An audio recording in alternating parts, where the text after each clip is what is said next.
தேவன் தண்ணீர்ல நமக்கு ஒரு டெஸ்ட் வச்சிருக்கார் பாருங்க. நியாயாதிபதிகள் 7ஆம் அதிகாரம். நியாயாதிபதிகள் 7ஆம் அதிகாரம். கிதியோனை குறித்து நாம் வாசிக்கிறோம். கிதியோன் மீதியானியர்களோடு கூட யுத்தம் பண்ணும்படிக்கு ஜனங்கள் கிட்டத்தட்ட 32,000 பேர் கூட்டிட்டாங்க. மீதியானியருடைய சேனைக்கு கிதியோனியரோட சேர்ந்து கிதியோனோட சேர்ந்து 32,000 பேர். 2ஆம் வசனத்துல வாசிக்கிறோம், கர்த்தர் கிதியோனை நோக்கி, ஜனங்கள் மிகுதியா இருக்கிறார்கள், என் கை ரட்சித்தது என்று இஸ்ரவேல் சொல்லாதபடிக்கு வீம்பு பேசுறதுக்கு இடமாகும். ஆகையால் யார முதல்ல அனுப்பிச்சு வை அப்படின்னா, பயம் திகில் உள்ளவன் எவனோ அவன் கிலியாத் மேல் சும்மாலாம் ஓடி போக கூடாது. எப்படி ஓடி போகணும்? விரைவாய் ஓடி போயிடு. செவிகள் கேட்க பிரசித்தப்படுத்து. பயந்தாங்குழிலாம் ஓடி போயிடு. பயப்படுகிறவர்கள், திகில் உள்ளவர்கள் இயேசுவின் நாமத்தை தங்களுடைய வேலை ஸ்தலத்திலும் தங்களுடைய ஜாதி ஜனத்திலும் தாங்கள் இருக்கிற ஊர்களிலும் தங்களுடைய விசுவாசத்தை பறைசாற்றுகிறதற்கு, ஐ எம் ஏ கிறிஸ்டியன், என்னுடைய மனசாட்சிக்கு விரோதமா என்னால் இந்த காரியத்தை செய்ய இயலாது, வேத வசனத்துக்கு புறம்பா என்னால் இந்த காரியத்தை செய்ய இயலாது, என்னுடைய கிராமத்திலோ என்னுடைய குடியிருக்கிற பகுதியிலோ என்னுடைய வேலை ஸ்தலத்திலோ வேத வசனத்துக்கு புறம்பாகவோ விசுவாசத்துக்கு விரோதமாகவோ என்னுடைய மனசாட்சிக்கு விரோதமாகவோ நான் பிதாவினுடைய சித்தத்துக்கு எகென்ஸ்டா எதையும் நான் செய்ய இயலாது அப்படின்னு ஸ்டாண்ட் பண்ணி நிற்கிறவர்கள், அவர்களே உலகத்தை ஜெயித்தவர்கள். தேவனுடைய சேனையில யார் தேவன் பேர் எழுத முடியும்? ஆண்டவரே நான் வர்றேன் அப்படின்னா பயப்படக்கூடாது. மேன், நீ பயப்படக்கூடாது. என்ன மனுஷருக்கு உண்டாக என்னுடைய நாமத்தினை அறிக்கை செய்வியா? உன்னுடைய வேலை ஸ்தலத்திலே அறிக்கை செய்வியா? நீனு உன்னுடைய இருக்கிற கிராமத்தில் நீ அறிக்கை செய்வியா? உன்னுடைய சொந்த பந்தத்தில் உன்னுடைய பெற்றோருடைய வீட்டார் மத்தியிலே என்னுடைய நாமத்தை நீ மறுதலிக்காதபடிக்கு விசுவாசத்தை நீ அறிக்கை செய்வியா? அப்படின்னா நான் பேரை என்ரோல் பண்றேன். நான் பயப்படுறேன், நான் பயந்தாங்குடியா இருக்கேன் அப்படின்னா ஓகே, நீ போயிடு. என் சேனையில உன்னை பேர் எழுத முடியாது. அந்த வார்த்தை கேட்ட உடனே 3ஆம் வசனத்தில் எவ்வளவு பேர்? 22,000 பேர் போய்விட்டார்கள். 22,000 பேர். எவ்வளவு பெரியதான சர்ச் மெம்பர்ஸ் பாருங்க, எவ்வளவு பெரிய மெம்பர்ஸ். 22,000 பேர் சாட்சி கொடுக்க, விசுவாசத்தை மறுதலிக்கிறவர்கள், பயப்படுகிறவர்கள், மனுஷருக்கு முன்பாக அறிக்கை செய்யாதவர்கள், பயப்படுகிறவர்கள். 22,000 பேர் அவுட். 10,000 பேர் மீதி இருந்தாங்களாம். கர்த்தர் கிதியோனை நோக்கி, ஜனங்கள் இன்னும் அதிகம், அவர்களை தண்ணீர் அண்டைக்கு இறங்கி போக பண்ணு. அதான் டெஸ்ட். அங்கே அவர்களை பரீட்சித்து காட்டுவேன். உன்னோடு கூட வரலாம் என்று நான் யாரை குறிக்கிறேனோ அவன் உன்னோடு கூட வரக்கடவன், உன்னோடு கூட வரலாகாது என்று நான் யாரை குறிக்கிறேனோ அவன் உன்னோடு கூட வராதிருக்க கடவன் என்றார். அப்படியே அவன் ஜனங்களை தண்ணீர் அண்டைக்கு இறங்கி போக பண்ணினான். பாருங்க, நல்ல டெஸ்ட். நான் டெஸ்ட் பண்ணுவேன். தண்ணீர் அண்டைக்கு இறங்கி போக பண்ணு, நான் டெஸ்ட் வைப்பேன்.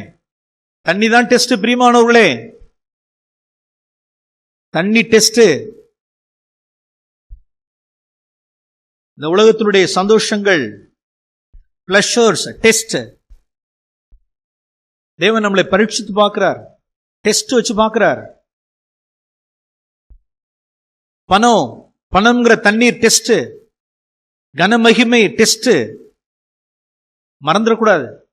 அடுத்த ஒரு முறை நம்மளுடைய வாழ்க்கையில ஏதாவது இப்படிப்பட்ட காரியங்களை நாம் சோதிக்கப்படும் பொழுது, ஆண்டவரே இந்த தண்ணீர் அண்டைக்கு என்னை இறங்கி போக பண்ணி என்ன நீங்க டெஸ்ட் வைக்கிறீங்க, நான் பாஸ் பண்ணணும், நான் ஃபெயில் ஆயிடக்கூடாது.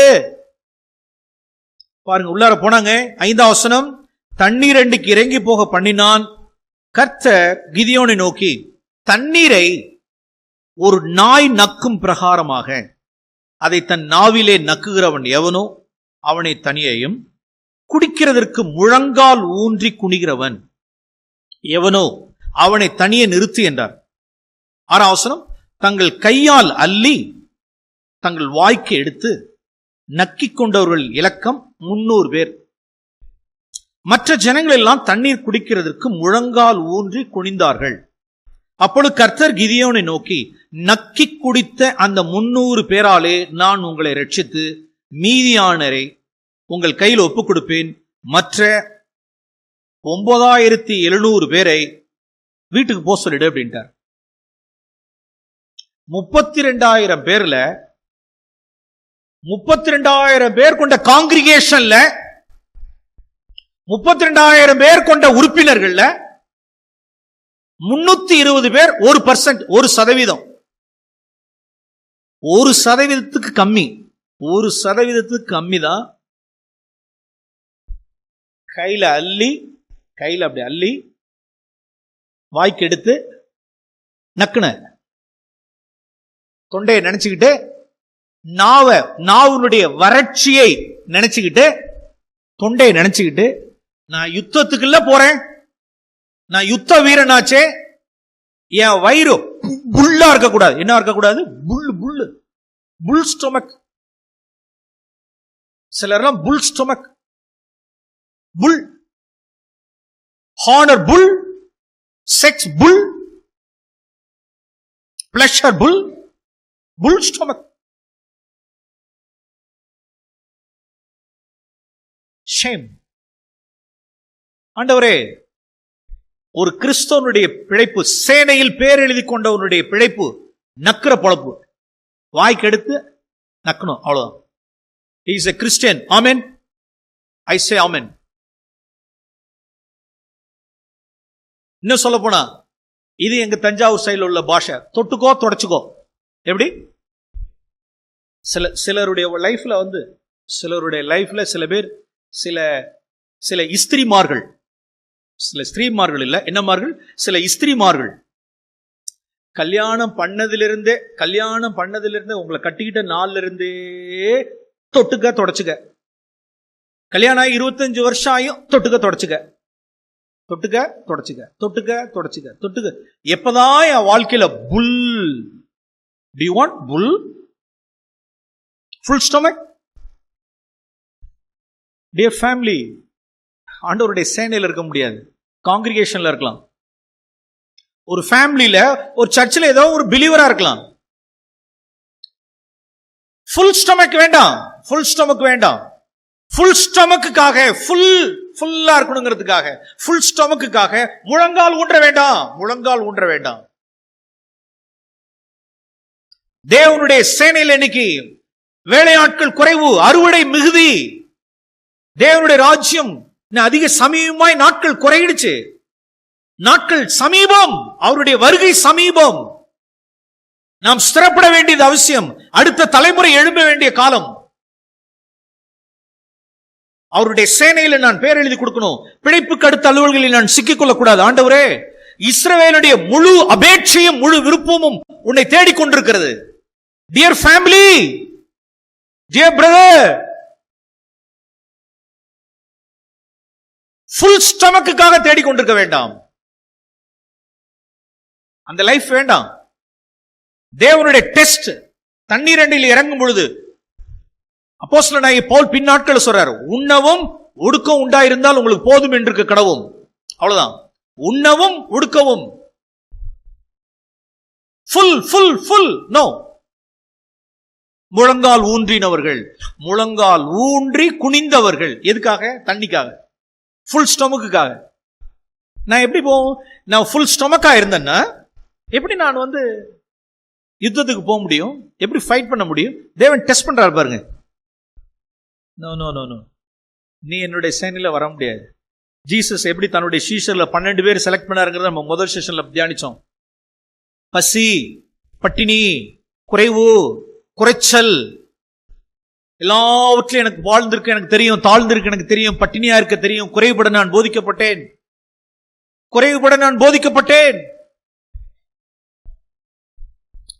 பிரியமானவர்களே, இங்க நான் வாசிக்கிறோம் 7ஆம் அதிகாரத்தில், தண்ணீரை ஒரு நாய் நக்கும் பிரகாரமாக அதை தன் நாவிலே நக்குகிறவன் அவனை தனியா நிப்பாட்டு. 300 பேர் அவனை கொண்டு நான் இந்த மீதியானில உன் கையில் கொடுப்பேன். சாத்தானுடைய சேனையை முறியடிப்பதற்கு, சத்துருடைய திட்டங்களை முறியடிப்பதற்கு, சபைக்கு விரோதமாய், குடும்பங்களுக்கு விரோதமாய், இன்னைக்கு ஒவ்வொரு சிறு பட்டணம் ஒரு ஏழை மனிதன் தன்னுடைய ஞானத்தினால் அவன் சபையை பாதுகாத்தான். ஒரு ஏழை மனிதன். பிரசங்கின் புத்தகத்தில் வாசிக்கிறது போல இந்த சிறு பட்டணத்தை, நம்மளுடைய சபைகள் எல்லாம் பெரிய பெரிய காங்கிரிகேஷன் கிடையாது. இங்க கொஞ்சம், அங்க கொஞ்சம், அங்க கொஞ்சம், இங்க கொஞ்சம் பிலீவர்ஸ், அங்க கொஞ்சம் பிலீவர்ஸ், இங்க கொஞ்சம் விசுவாசிகள், சீட்டர்கள். இப்படி இந்த சிறு சிறு பட்டணங்களை தாக்குவதற்கு பிசாசு இன்னைக்கு எவ்வளவு எத்தனைச்சுக்கிட்டு இருக்கான். அவனுடைய சேனைக்கு எதிர்த்து போரிடுகிறவர்கள் யார்? தேவன் யார சேனையில பேர் எழுத முடியும்? ஆண்டவரே, தண்ணீர் தான் டெஸ்ட். அவர்களை தான் தேவன் தன்னுடைய பேரை தன்னுடைய சேனையில் அவர் எழுதி கொள்ள முடியும். அந்த 300 பேரை கொண்டு கர்த்தர் பெரிய காரியங்களை செய்வார். பிரியமானவர்களே, அந்த 300 பேர்ல நீங்களும் நான் ஒருவரா இருப்போம். ஆமேன். நம்மளுடைய பிள்ளைகள் இருப்பார்களாக, நம்மளுடைய குடும்பங்கள் இதுல இருக்கட்டும். ஃபுல் ஸ்டமக்குக்காக நாம் போராடி பிரயாசப்பட வேண்டாம்.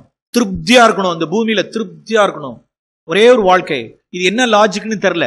சில பேரண்ட்ஸோட லாஜிக், நான் கஷ்டப்பட்டது மாதிரி என் பிள்ளைங்க கஷ்டப்படக்கூடாது பிரதர். Is it logic? நான் கஷ்டப்பட்டது மாதிரி என் பிள்ளைங்க என்ன செய்யக்கூடாது? கஷ்டப்படாது. So worldly logic, worldly logic, உலகத்தாருடைய சித்தாந்தம் அது. இன்னைக்கு டேஞ்சர். ஜான் வெஸ்லி என்றதான ஒரு தேவனுடைய மனுஷன், ஒரு பரிசுத்த ஜாம்பவான் சொல்றார், ஒரு சந்ததி தேவனை சேவிக்கும், ஒரு சந்ததி தேவனை தேடுகிறது, தேவனை சேவிக்கிறது. தேவன் என்ன செய்கிறார் என்றால், அவன் தேவனையும் தேவனுடைய ராஜ்யத்தையும் தேவனுடைய நீதியை அவன் தேன் அப்படின்னால் தேவனை அவனை ஆசீர்வதிக்கிறார், அவனுடைய சந்ததியை ஆசீர்வதிக்கிறார். நல்லது. ஆனால் அடுத்த சந்ததி, அந்த 2வது சந்ததியினுடைய பிள்ளைகள் திரட்சியில் இருக்கிறார்கள். ஐயோ, பரிதாபம் என்னவென்றால், ஜான் வெஸ்லியினுடைய அங்கலாய்ப்பு, அடுத்த சந்ததி அந்த திரட்சியில வாழும் பொழுது, ஃபுல் ஸ்டொமக்கா இருக்கும் பொழுது, கர்த்தரை முழுசா என்ன செய்யறது இல்ல, தேடுறது இல்ல. அப்படியே சறுக்கு. இப்ப நம்ம என்ன செய்யலாம்? பேரண்ட்ஸ் ஆகிய நாம என்ன செய்வோம்? இந்த லாஜிக் வச்சுக்கலாமா? இந்த லாஜிக், நான் கஷ்டப்படுறது மாதிரி நீ கஷ்டப்படாது, நல்லா இருக்கணும்டா, நீ நல்லா உடுத்திருக்கணும், நல்லா வாழணும், ஃபுல் ஸ்டொமக்கா இருக்கணும். ஆண்டவரே, மெய்யான ஒரு ஹார்ட்ல இருந்து உள்ளார ஒரு ஜபம், உள்ளார இருந்து என்ன இருக்கணும்? தாய் தகப்பனுடைய இருதயத்துக்குள்ள ஒரு பிரேயர் என்ன இருக்கணும்? ஆண்டவரே, உண்ணவும் உடுக்கும் உண்டாயிருந்தால் போதும், அதிகம் கிடைச்சி நாசமா போயிட வேண்டாம், ஃபுல் ஸ்டொமக்கா இருந்து நாசமா போயிட வேண்டாம், உண்ணவும் உடுக்கும் உண்டாயிருந்தால் போதும். That's the prayer. இன்னர்மோஸ்ட் பீயிங்ல உள்ளதான பிரேயர். புருஷ மனைவியினுடைய பிரேயர் அதுவா இருக்கட்டும்.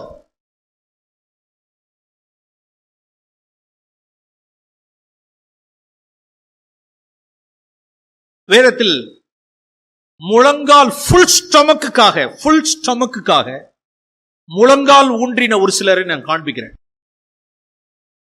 இது திருஷ்டாந்தம். நியாயாதிபதியின் புஸ்தகத்தில் கர்த்தர் நியாயாதிபதியை கொண்டு காண்பித்தார். ஓகே, வேதத்தில் சில அங்கேயுமா தேவன் சில காரியங்கள்லாம் வச்சிருக்கிறார். தண்ணீர் அண்டையில், தண்ணீர் தான் டெஸ்ட், தண்ணீர் அண்டையில் இறக்கி அந்த தண்ணீருக்காக ஃபுல் திருப்தியா இருக்கணும், ஃபுல்லா இருக்கணும் அப்படிங்கிறதுக்காக முழங்கால் ஊன்றின ஒரு சிலரை நான் காண்பிக்கிறேன். என்னாகும் புஸ்தகம் 32ஆம் அதிகாரம், என்னாகமும் 32ஆம் அதிகாரம்,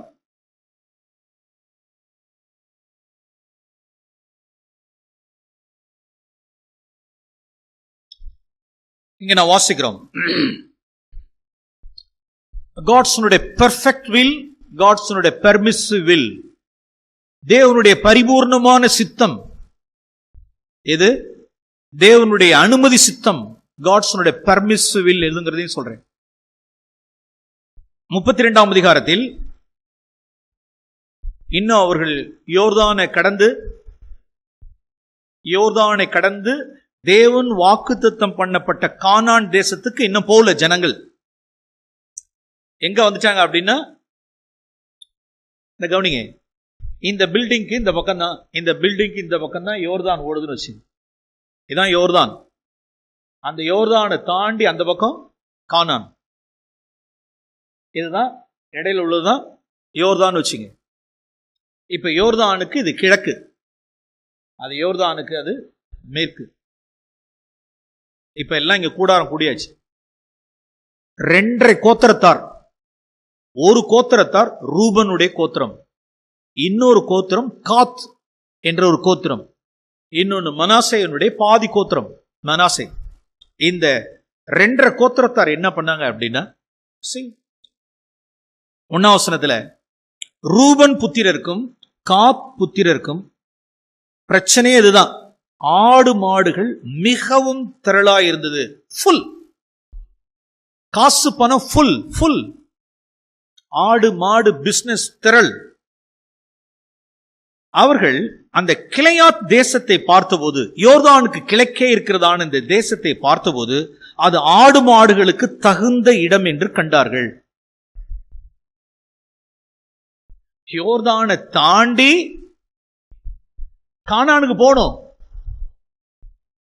யோர்தானை தாண்டறதுக்கு முன்னமே கிளையாத், யாசேர் போன்ற நிலப்பரப்புகள் நல்ல யோர்தானுடைய செழுமை, நல்ல பச்சை செழுமையா இருக்கிறப்ப ஆடு மாடுகளுக்கு தகுந்த இடம் என்று கண்டார்கள். ரொம்ப கில்லாடியான ஆட்கள் இந்த 2.5 கோத்திரம்.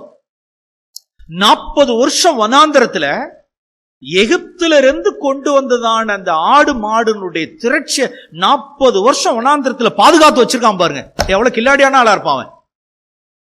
மனுஷனுக்கே என்ன கிடைக்கல? சோறு கிடைக்கல. மனுஷனுக்கு சோறு கிடைக்கல. வானத்திலிருந்து வந்தாதான் மண்ணா தண்ணி.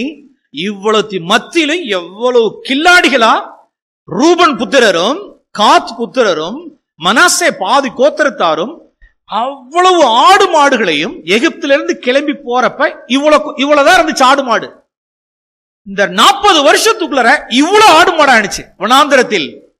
ரொம்ப ஜாக்கிரதையா கேர்ஃபுல்லா கொண்டு வந்து சேர்த்துட்டானுங்களே. என்ன சொல்றாங்க இப்ப 3ஆம் வசனம், கர்த்தர் இஸ்ரவேல் சபைக்கு முன்பாக முறியடித்த இந்த இடமானது, இந்த நாடானது கண்டாங்க ஆடு மாடுகளுக்கு தகுந்த இடம். உமது அடியாருக்கு ஆடு மாடுகள் உண்டு. உம்முடைய கண்களில் எங்களுக்கு தயை கிடைத்ததானால் எங்களை யோர்தான் நதிக்கு அப்புறம் கடந்து போக பண்ணீராக. இந்த நாட்டை உமது அடியாருக்கு காணியாட்சியாக கொடுக்க வேண்டும் என்றார்கள்.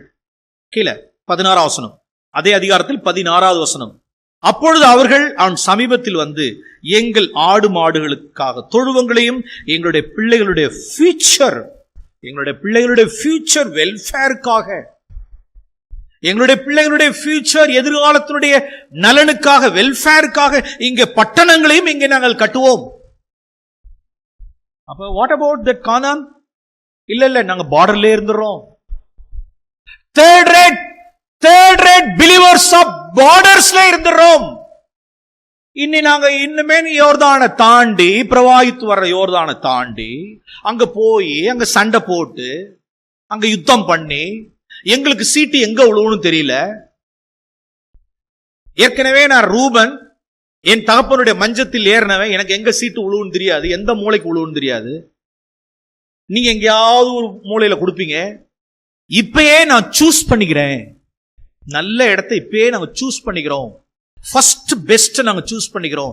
இதுதான் பச்சையா இருக்கு, இதான் தண்ணி இருக்கு, என்னுடைய சந்ததிக்கு இது பெஸ்ட், என் ஃபியூச்சர், என் பிள்ளைகளுடைய எஜுகேஷனுக்கு, என் பிள்ளைகளுடைய எதிர்காலத்துக்கு, பட்டணங்களுக்கு, தொழுவங்களுக்கு இது ஏற்றது.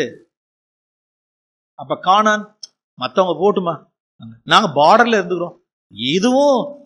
இதுவும் நம்ம முறியடிச்சது தானே, இதுவும் காணியாட்சிக்கு சுதந்திரம் தானே. அப்ப பார்டர்லயே இருக்கு. ஆனா பார்டர்லயே இருந்துறோம், பெரிஃபரல்லே இருந்துறோம், நாங்க ஓரத்திலே இருந்துறோம் நாங்க. அப்ப ஐக்கியம் இல்ல, நான் ஓரத்திலே இருந்து நான் ஓரத்திலே இருந்துக்கிறோம். அப்பப்ப நாங்க ஐக்கியப்பட்டுக்கிறோம். எங்களுக்கு இதுதான் பெஸ்டா தெரியுது, எங்களுக்கு இதான் எங்களுக்கு தகுந்த இடம். 2.5 கோத்திரத்தார்.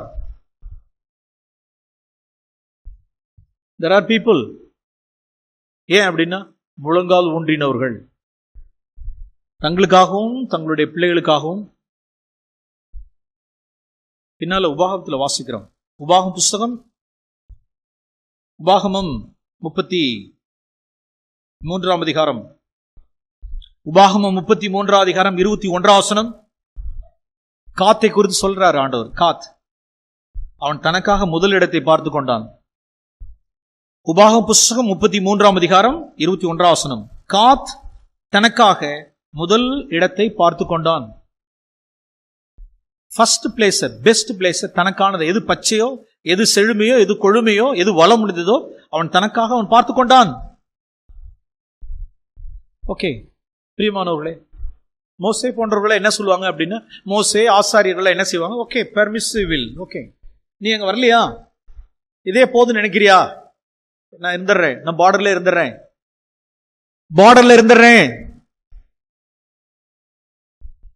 என்னுடைய ஆடு மாடுகளுக்கு, என்னுடைய ஃபியூச்சருக்கு, என்னுடைய பிசினஸ்க்கு, என்னுடைய பிள்ளைகளுடைய லைஃபுக்கு இந்த யோர்தானுக்கு கிழக்கே போதும், நாங்க அங்க வரல, நாங்கள் முழங்கால் ஊன்றி குனிய விரும்புகிறோம்.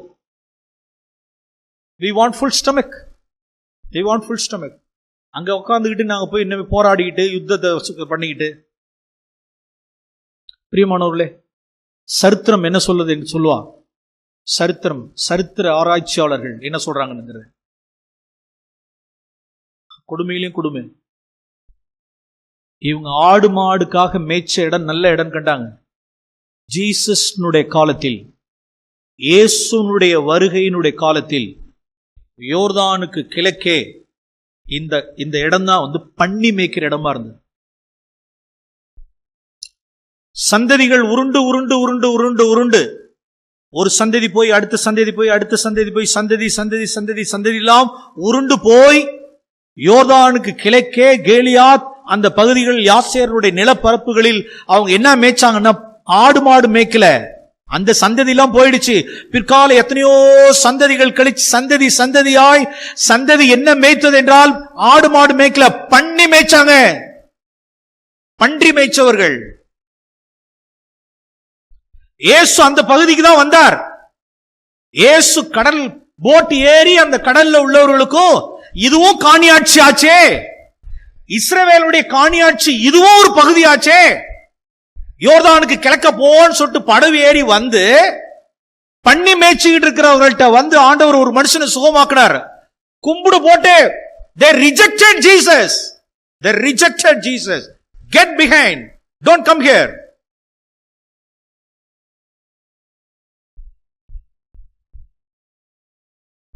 வேதனை வேதனை வேதனை. பிரியமானவர்களே,